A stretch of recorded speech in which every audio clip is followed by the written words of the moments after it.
شہادت ہمارے ہاں بیان ہوتی ہے اس انداز میں کہ لگتا ہے کہ کسی مظلوم بندے کو کسی نے پکڑا ہوا تھا تو وہ سارے اسے مار رہے تھے اور وہ منتیں کر رہا تھا کہ مجھے نہ مارو. اتنی ہائے ہائے کی جاتی ہے کہ محسوس ہوتا ہے کہ امام علی مقام بڑے پریشان تھے کہ کسی طریقے سے، اور ان کا خاندان بڑا تکلیف میں تھا کہ جلدی کہیں کربلا سے نکل جائیں.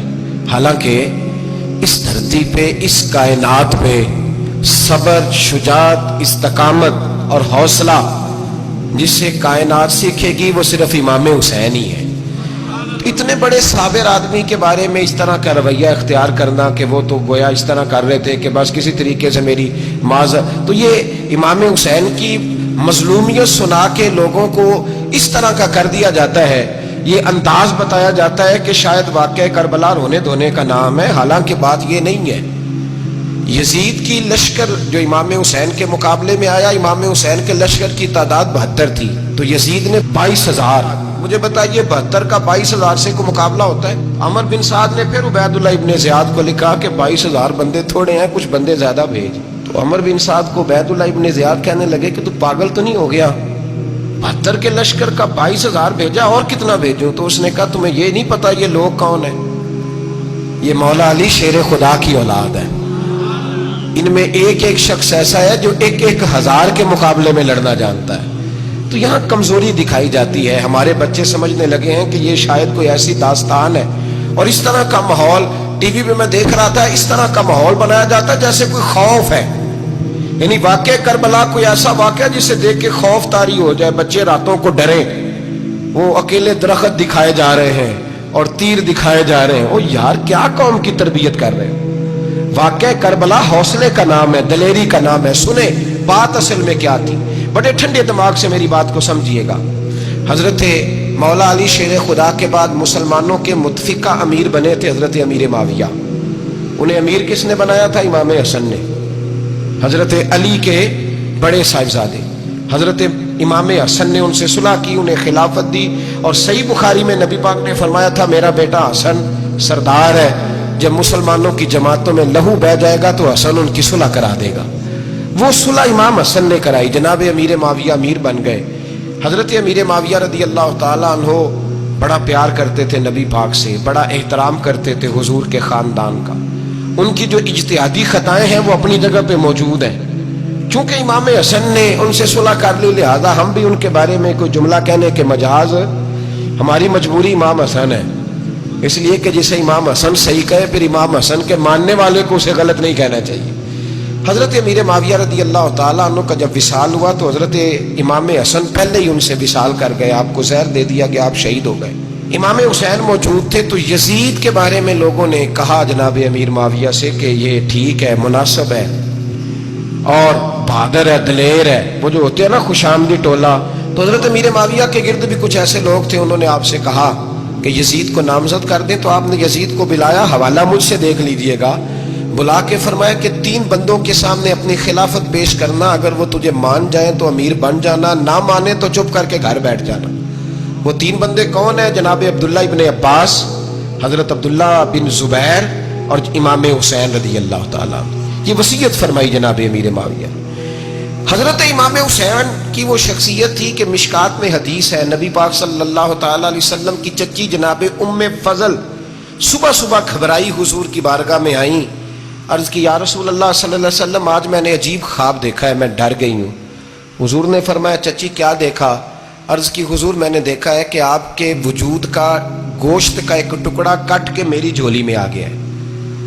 حضور یہ کیا ہے؟ تو محبوب خواب سن کے مسکرائے، فرمایا چچی یہ پریشانی والا خواب نہیں، یہ تو خوشی والا خواب ہے. اللہ فاطمہ کو بیٹا عطا کرے گا اور وہ تیری گود میں کھیلا کرے گا. چونکہ وہ میرے وجود کا ٹکڑا ہوگا لہذا خواب تجھے یہ آئی ہے. تو امام حسین پیدا ہوئے، امام حسن کی عمر ابھی 11 مہینے تھی. تو نبی پاک نے امام حسین کو جناب ام فضل اپنی چچی کی گود میں دے دیا کہ فاطمہ کے لیے دونوں بچے سنبھالنا مشکل ہوگا. وہ خواب اس طرح پوری ہوئی. امام حسین سے حضور نے بڑا پیار کیا، بڑی محبت فرمائی نبی پاک سے. کچھ حدیثیں میں نے جمعے میں عرض کی تھیں.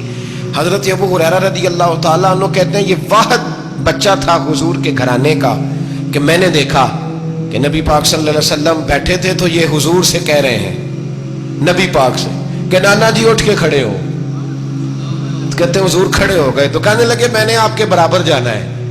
بچے جو مرضی ضد کر لیتے ہیں نا. قد چھوٹا تھا, عمر 7.5 سال تھی. کہنے لگے نانا میں نے برابر جانا ہے. تو نبی پاک صلی اللہ علیہ وسلم نے ہاتھ پکڑ لیے, فرمایا چل پھر ہو جا برابر.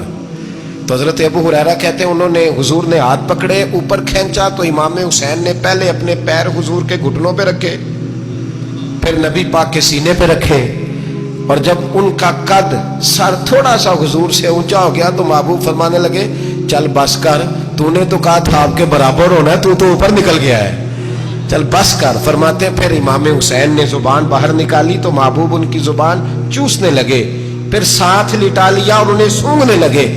تو میں نے عرض کی حضور آپ حسین کو سونگتے کیوں ہیں؟ تو فرمایا ابو ہریرہ مجھے حسین کے وجود سے جنت کی خوشبو آتی ہے, مجھے حسین کے وجود سے جنت کی.